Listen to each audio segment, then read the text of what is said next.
యేసు ప్రభు వారి రహస్య రాకడ తర్వాత జరుగు సంఘటనలలో ప్రస్తుతము ప్రకటన గ్రంథము 14వ అధ్యాయాన్ని ధ్యానిస్తూ ఉన్నాం.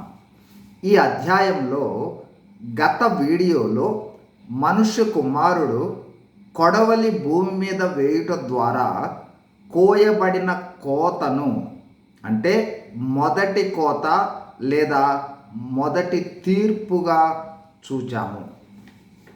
ఈ పంట గోధుమ పంట కోయుట సాదృశ్యముగా నీతిమంతులను అనీతిమంతుల నుంచి వేరు చేయుటగా ప్రకటన గ్రంథము 14వ అధ్యాయము 14వ వచనం నుండి 16 వచనాలలో చూచాము.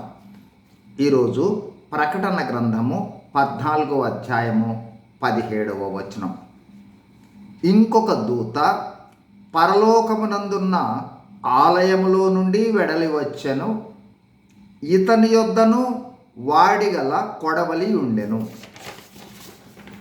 ఈ ప్రకటన గ్రంథము 14వ అధ్యాయంలో ఇప్పటి వరకు 4 దేవదూతలను చూచాము.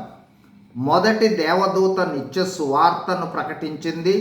రెండవ దేవదూత మహాబబులోను కూలిపోయినని చెప్పింది. మూడవ దేవదూత క్రూర మృగమునకు నమస్కారం చేయవద్దని చెప్పింది.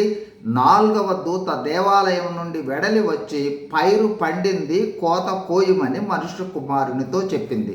ఈరోజు 5వ దేవదూతను చూడబోతూ ఉన్నాం. 1, ఈ దేవదూత కూడా దేవాలయం నుండి వచ్చింది. 2, ఈ దేవాలయము పరలోకమందున్న దేవాలయము, దేవుడు నివసించు ప్రదేశము.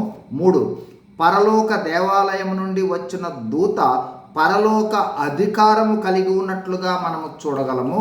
4, ఈ దేవదూత యొద్ద వాడిగల కొడవలి ఒకటి ఉన్నది. 5, కొడవలి కోతకు ఒక సాధనము. ఇది దేవుని తీర్పును మరియు దుష్టుల కోతను తెలియజేయబోతుంది.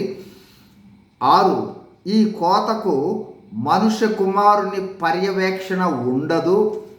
7, ప్రకటన గ్రంథము 14వ అధ్యాయము 14వ వచనం నుండి 16 వచనాలలో కోత నీతిమంతులను వేరు చేయు కోత కాగా, 14వ అధ్యాయం 17 నుండి 20 వచనాలలో కోత దుష్టుల తీర్పుకు సాదృశ్యంగా ఉన్నది.